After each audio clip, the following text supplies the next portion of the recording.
हर हर महादेव भक्तों, यदि आप विवाहित हैं और इस बार सावन में हरी चूड़ियां पहनने की तैयारी कर रही हैं, आज की यह वीडियो आपके लिए अत्यंत महत्वपूर्ण है, क्योंकि शास्त्रों में एक ऐसी बात बताई गई है जिसे बहुत कम महिलाएं जानती हैं। अधिकतर महिलाएं बाजार से हरी चूड़ियां तो खरीद लेती हैं, लेकिन उन्हें यह नहीं पता होता कि आखिर इन्हें किस दिन खरीदना सबसे शुभ माना। इन्हें खरीदने का शुभ दिन कौन सा है, पहनने का सही समय क्या है, किन दिनों में भूलकर भी इन्हें नहीं खरीदना चाहिए, और आखिर क्यों मां पार्वती को अर्पित करके पहनी गई चूड़ियां विशेष रूप से शुभ मानी जाती हैं। अगर आप चाहती हैं कि भोलेनाथ और मां पार्वती की कृपा आपके परिवार पर बनी रहे, पति की आयु, स्वास्थ्य और उन्नति के लिए आपका श्रृंगार वास्तव में मंगलकारी बने, तो इस वीडियो को अंत तक अवश्य देखिएगा। बीच में वीडियो छोड़ने की गलती बिल्कुल मत कीजिएगा, क्योंकि अंत में मैं एक ऐसा छोटा सा उपाय भी बताऊंगा जिसे बहुत कम महिलाएं जानती हैं। अगर आप भगवान भोलेनाथ और मां पार्वती में श्रद्धा रखते हैं तो वीडियो को अभी लाइक कर दीजिए। कमेंट में पूरे विश्वास के शिवलिंग पर जल चढ़ेगा, घर घर में ओम नमः शिवाय का जाप होगा और हर सुहागिन अपने पति के सुख, सौभाग्य और लंबी आयु की कामना करते हुए मां पार्वती का आशीर्वाद मांगेगी। यदि आपके मन में भी ऐसा भाव आता है तो समझ लीजिए कि केवल एक परंपरा नहीं बल्कि आपकी श्रद्धा की सबसे सुंदर अभिव्यक्ति है। लेकिन बहनों, श्रद्धा जितनी पवित्र होती है उतना ही आवश्यक होता है यही ज्ञान। कई बार हम पूरी निष्ठा से पूजा करते हैं, पूरे मन से व्रत रखते हैं, 16 श्रृंगार भी करते हैं, वो कृपा और वह आनंद क्यों महसूस नहीं हो रहा जिसकी हमने कामना की थी? ऐसा क्यों होता है? क्या भगवान हमारी पूजा स्वीकार नहीं करते? नहीं, भगवान तो अपने भक्त का प्रेम देखते हैं। उनके लिए सोना चांदी, बड़े बड़े चढ़ावे या महंगे आभूषण नहीं, बल्कि भक्त का निर्मल मन सबसे बड़ा उपहार होता है। लेकिन हमारे ऋषि मुनियों ने एक बात और समझाई है। उन्होंने कहा कि जब श्रद्धा और सही विधि दोनों साथ चलती हैं, तब पूजा का पुण्य और भी अधिक फलदायी माना जाता है। यही कारण है कि आज हम एक ऐसी छोटी सी बात पर चर्चा करेंगे जिसे बहुत सी महिलाएं अनदेखा कर देती हैं। वह बात है सावन की हरी चूड़ियां। बहनों, आपको यह सुनकर आश्चर्य होगा कि हर साल हजारों महिलाएं पूरे उत्साह से हरी चूड़ियां खरीदती हैं, लेकिन उनमें से अधिकांश को यह पता ही नहीं होता कि इन्हें खरीदने का शुभ व्रत, पूजा, त्योहार और धार्मिक परंपराओं से जुड़ी ऐसी ही उपयोगी जानकारियां नियमित प्राप्त करना चाहते हैं तो हमारे चैनल प्रार्थना टीवी को सब्सक्राइब करके बेल आइकन भी दबा दीजिए ताकि आने वाली कोई भी महत्वपूर्ण वीडियो आपसे छूट ना जाए। बहनों, क्या आपने कभी इस बात पर ध्यान दिया, जब सावन शुरू होता है तो केवल प्रकृति ही नहीं बदलती, मन भी बदल जाता है। सूखी धरती हरी चादर ओढ़ लेती है, पेड़ों पर नई कोपलें निकल आती है, चारों ओर हरियाली फैल जाती है, मानो स्वयं प्रकृति संदेश दे रही हो कि जीवन में चाहे कितनी भी कठिनाइयां आई हो, एक नई शुरुआत हमेशा संभव है। यही कारण है कि सावन के महीने में हरे रंग का विशेष महत्व माना गया है। हरा रंग केवल सुंदरता का प्रतीक नहीं बल्कि आशा का प्रतीक है, सौभाग्य का प्रतीक है, समृद्धि का प्रतीक है और सबसे बढ़कर यह जीवन में नई ऊर्जा का प्रतीक माना जाता है। इसीलिए हमारी माँ और दादियाँ कहा करती थी, सावन में जितनी हरियाली बाहर दिखाई देती है उतनी ही हरियाली अपने घर परिवार में भी बनाए रखने का संकल्प लेना चाहिए। और यही भावना हरी चूड़ियों के पीछे भी छिपी हुई है। लेकिन बहनों, एक बात हमेशा याद रखिए, चूड़ियां अपने आप में कोई चमत्कारी वस्तु नहीं होती। चमत्कार होता है आपकी श्रद्धा में, आपके विश्वास में, आपकी प्रार्थना में।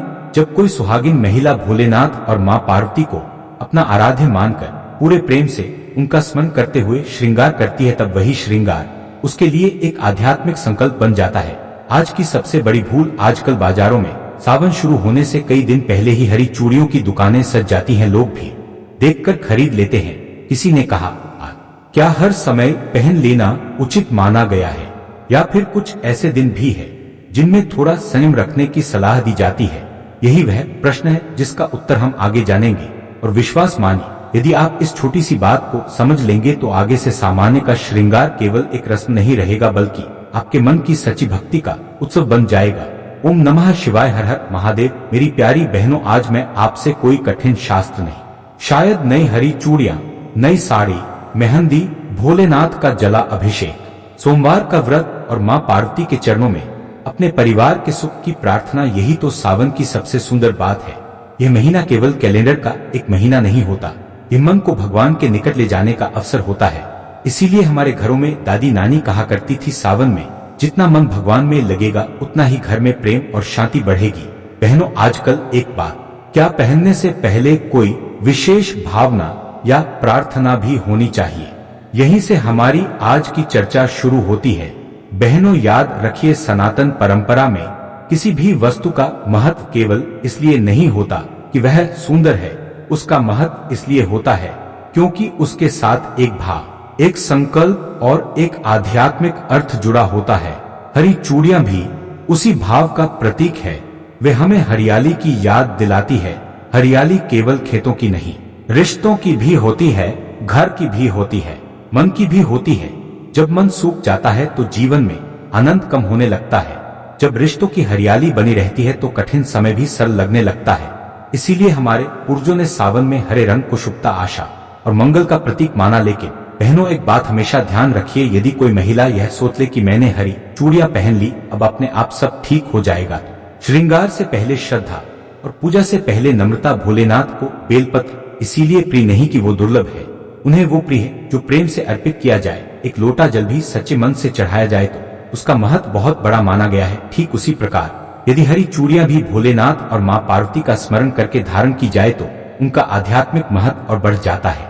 मेहंदी लगेगी, झूले पड़ेंगे और माँ या दादी नई हरी चूड़ियां पहनेंगे, लेकिन जैसे जैसे जीवन आगे बढ़ता है तब समझ में आता है कि हमारे पूर्वज केवल रस्म निभाने के लिए सब नहीं करते थे। हर परंपरा के पीछे कोई ना कोई भाव अवश्य छिपा होता था। सावन की हरी चूड़ियां भी उसी भाव का एक हिस्सा है। बहनों, सोचिए, यदि कोई पौधा सूखने लगे तो हम क्या करते हैं?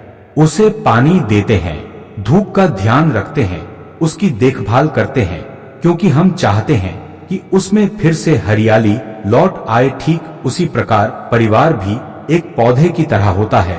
यदि उसमें प्रेम, सम्मान, धैर्य और विश्वास का जल मिलता रहे तो वह हमेशा हरा भरा रहता है। और यदि मन में क्रोध, अहंकार और कटु वचन बढ़ जाए तो धीरे धीरे रिश्तों की हरियाली कम होने लगती है।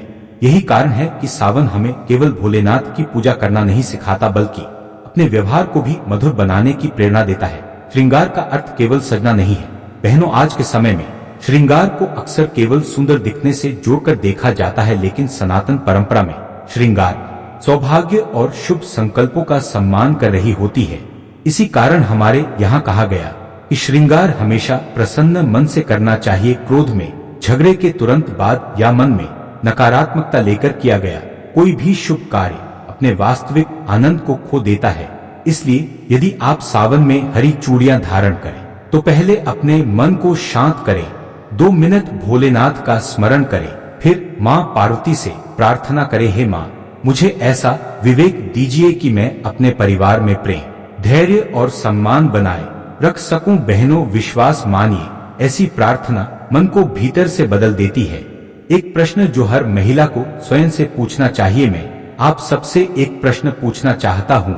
जब आप हरी चूड़ियां खरीदती हैं तो आपके मन में पहला विचार क्या होता है?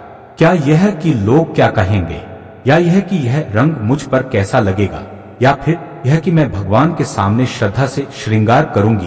बहनों, मन की दिशा ही पूजा की दिशा तय करती है। यदि मन केवल दिखावे में उलझ जाए तो पूजा एक रस्म बनकर रह जाती है, लेकिन यदि मन में समर्पण हो तो वही छोटा सा कार्य भी साधना बन सकता है।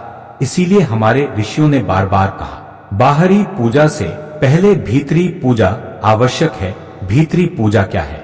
मन से ईर्ष्या कम करना, कटु वचन छोड़ना, घर में मधुरता बनाए रखना, मान करना और भगवान पर विश्वास रखना।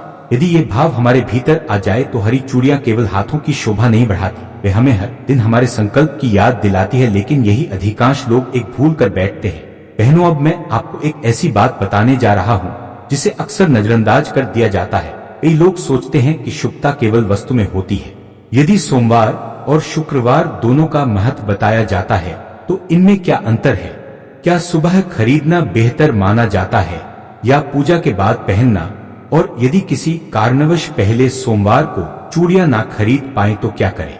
इन्हीं सभी प्रश्नों का उत्तर हम अगले भाग में विस्तार से समझेंगे, इसलिए इस चर्चा को अंत तक अवश्य सुनिए, क्योंकि कई बार छोटी सी जानकारी ही बड़ी उलझन को दूर कर देती है। बहनों, एक बात हमेशा याद रखिए, भोलेनाथ का मार्ग कभी भी दिखावे का मार्ग नहीं रहा। आपने देखा होगा कि स्वयं महादेव ने कभी राजसी वस्त्र धारण नहीं किए, भस्म को अपना आभूषण बनाया, बागंबर को अपना वस्त्र बनाया, गले में सर्प धारण किया और कैलाश जैसे शांत स्थान को अपना निवास बनाया। इसका संदेश क्या है? यही कि भोलेनाथ हमें सादगी, संतोष और सच्चे भाव का महत्व सिखाते हैं। इसीलिए जब भी हम सावन में कोई भी पूजा करें तो हमारा पहला उद्देश्य भगवान को प्रसन्न करना होना चाहिए, ना संसार को दिखाना। आजकल सोशल मीडिया का समय है, कई बार लोग पूजा से अधिक उसकी तस्वीर लेने में व्यस्त हो जाते हैं। श्रृंगार भगवान के लिए कम और दुनिया को दिखाने के लिए अधिक होने लगता है। लेकिन बहनों, जरा उत्तर तो आप स्वयं जानती हैं, माँ पार्वती हमें क्या सिखाती हैं। जब भी सावन का नाम आता है, भोलेनाथ के साथ माँ पार्वती का स्मरण अपने आप हो जाता है। धार्मिक कथाओं में माँ पार्वती को धैर्य, समर्पण, करुणा और अटूट विश्वास का स्वरूप माना गया है।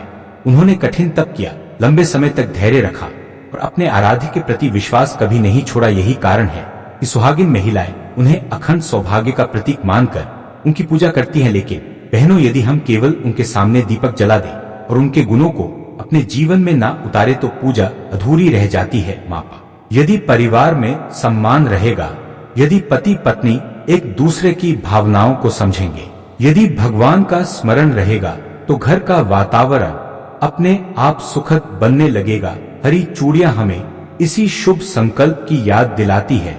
जब भी वे हाथों में खनकती हैं, मानो हमें याद दिलाती है, अपने शब्द भी इतने ही मधुर रखो जितनी मधुर इन चूड़ियों की ध्वनि है। क्या ही सुंदर संदेश है।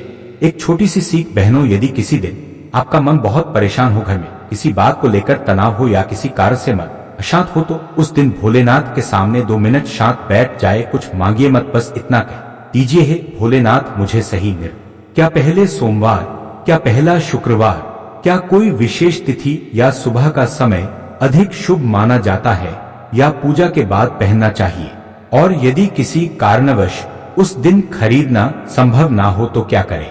इन्हीं सभी प्रश्नों का उत्तर हम आगे विस्तार से जानेंगे। वहीं हम यह भी समझेंगे कि पहली बार हरी चूड़ियां धारण करने से पहले भोलेनाथ और मां पार्वती के सामने किस प्रकार प्रार्थना की जा सकती है, ताकि ये श्रृंगार केवल परंपरा न रहकर श्रद्धा पूर्ण संकल्प बन जाए। यदि अब तक की चर्चा आपको अच्छी लगी हो तो वीडियो को एक बार लाइक अवश्य करें। कमेंट में हर मेहंदी लगेगी, झूले पड़ेंगे और माँ या दादी नई हरी चूड़ियां पहनेंगे। लेकिन जैसे जैसे जीवन आगे बढ़ता है, तब समझ में आता है कि हमारे पूर्वज केवल रस्म निभाने के लिए यह सब नहीं करते थे। हर परंपरा के पीछे कोई ना कोई भाव अवश्य छिपा होता था। सावन की हरी चूड़ियां भी उसी भाव का एक हिस्सा है। बहनों, सोचिए, यदि कोई पौधा सूखने लगे तो हम क्या करते हैं? उसे पानी देते हैं, धूप का ध्यान रखते हैं, उसकी देखभाल करते हैं, क्योंकि हम चाहते हैं कि उसमें फिर से हरियाली लौट आए। ठीक उसी प्रकार परिवार भी एक पौधे की तरह होता है। यदि उसमें प्रेम, सम्मान, धैर्य और विश्वास का जल मिलता रहे तो वह हमेशा हरा भरा रहता है। और यदि मन में क्रोध, अहंकार और कटु वचन बढ़ जाए तो धीरे धीरे रिश्तों की हरियाली कम होने लगती है। यही कारण है कि सावन हमें केवल भोलेनाथ की पूजा करना नहीं सिखाता, बल्कि अपने व्यवहार को भी मधुर बनाने की प्रेरणा देता है। श्रृंगार का अर्थ केवल सजना नहीं है। बहनों, आज के समय में श्रृंगार को अक्सर केवल सुंदर दिखने से जोड़कर देखा जाता है, लेकिन सनातन परंपरा में श्रृंगार का अर्थ इससे कहीं अधिक गहरा है। भक्तों, सावन के दिनों में यदि आपके घर में नकारात्मक ऊर्जा का वास है, रोज रोज पति पत्नी के बीच अकारण झगड़े होते हैं,